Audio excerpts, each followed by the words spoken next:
Hello everybody, welcome back to the channel. My name is Brianna and I'm going to be talking about my December TBR.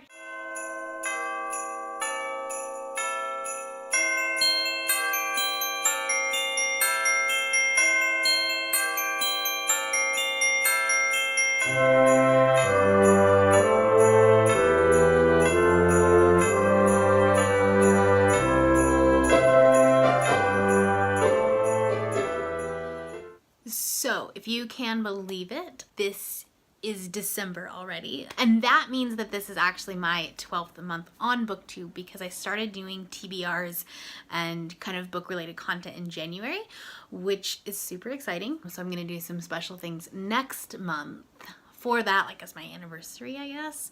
But for now, we're just gonna be doing my December TBR. I've got my Christmas decorations up on my shelf and I'm very excited about them.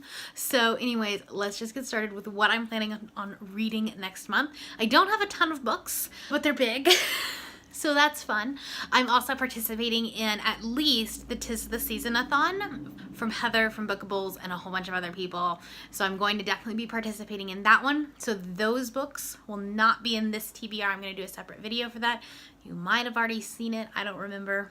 Anyways, other than that, these are the books that I'm going to be reading. I'm going to start, I have two group, buddy reads or group reads, and then another book that I'm going to be planning on reading. I'm not going to do the TBR jar this month, partially because I have not touched my TBR jar picks from this current month and we're at the end of the month and I just don't see that happening. And then also just because the books that I do have are chunkers, and then I also have another book for a separate project I'm doing that I'm not showing because it's a secret. So I'm going to start with the group books. So the first book is going to be the Book Junkies book of the month. That doesn't sound right. But anyways, so I run a book club over with Kylie on Facebook, and it is the Book Junkies. I will link the Facebook group link in the description down below. And every month we choose a book and we read it throughout the month and we talk about it on Messenger. It's very chill, very relaxed. We don't do specific group discussion questions. It's just like, hey, what do you think of this? What did you think about this part? Blah, blah, blah, blah, blah. It's very, very chill, very casual. So we wanted to pick something a little Christmassy. So we chose The Afterlife of Holly Chase by Cynthia Hand. This is kind of a retelling of A Christmas Carol. Sort of. So I'm just going to read the back of it. Yeah, you can gather from there. So on Christmas Eve, 5 years ago, Holly was visited by 3 ghosts who showed her how selfish and spoiled she'd become. They tried to convince her to mend her ways. She didn't. And then she died.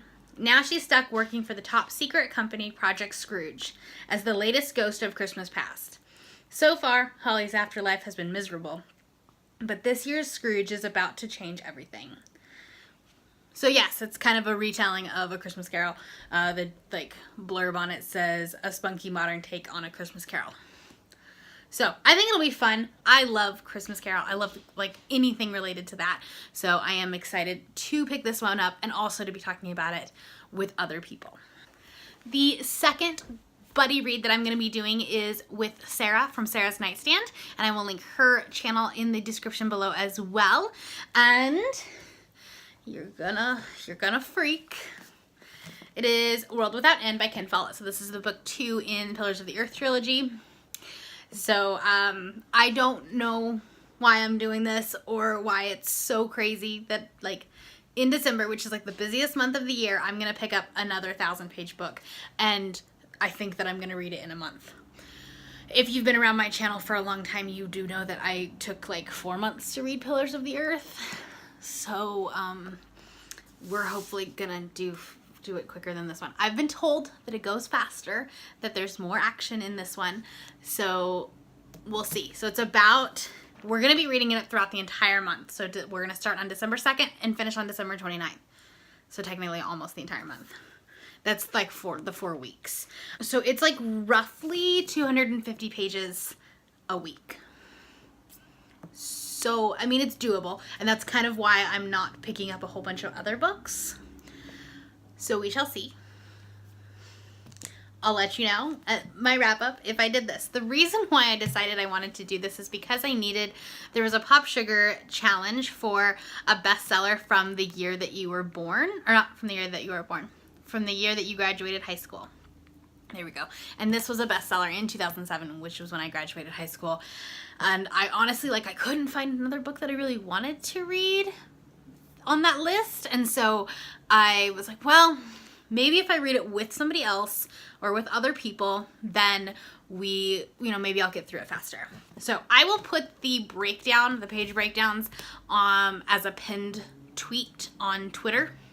And possibly, if I can figure out how to do a pinned comment down here, I will put the breakdowns if you guys are interested in picking this book up with us. All right, so then the final book that I have chosen to read for this month that I can tell you about that's not part of the project is a book I'm not like 100% excited to read. So that should be fun. But again, it's a Pop Sugar challenge that I've literally waited until the last month. I do have it on audio, so that'll help. That is The Girl with the Dragon Tattoo by Stieg Larsson. This, I think, is like a political thriller. And there's multiple books. And there's another, not this one, but another book in this series is coming out as a movie next year. So I've heard really mixed things about this, being that like either they really liked it or they really, really didn't. One of the things I'm a little bit like antsy about is this is almost a 600-page book, and I'm getting very strong Red Sparrow vibes from this. Not that it's like the same, but it's still kind of that political thriller, and I could not get through Red Sparrow. That book took me so long to get through, and it was just not something I was really interested in. So I'm a little bit hesitant about this book. But I've also heard like really good things about it. So we'll see. I definitely think that doing it on audio will really help. I do have one road trip in December and then one like week-long trip. So that'll be fun. If you guys are interested in seeing a travel vlog for that, let me know down below in the comments and I can definitely do that. I'm going to the Sacramento area. I'm not sure exactly where, but I know I'm flying into Sacramento. So other than that, and then I'll have like a few days off around Christmas. So I have some time to read. So I'm hoping that if I'm just picking these 3 books out, and then also like the books that I am going to be choosing for the 'Tis the Season-a-thon, that other than that, like I'll just be able to pick up maybe some mood reads. I do have some arcs that I would like to get to sometime, before the end of the year. So other than that, that's all I have as far as like a set TBR. So this video was probably super boring because there was only 3 books on it. I just want to set a more realistic TBR because November was a really big reading slump, and I'll talk about this more next week when I am doing my November reading wrap up. But like compared to September and even October, like October for the most part was really good until the very end, and like that slump just kind of continued on through the entire month of November, and I just really haven't wanted to pick up a book, which is frustrating because I 2 movies about books. That is all I have for you today. If you are new here and you have not yet subscribed and you haven't clicked off this video for some reason yet, there's a subscribe button down in the down right below the video, and you can click that if you would like. And until next time, I will see you later. Bye bye.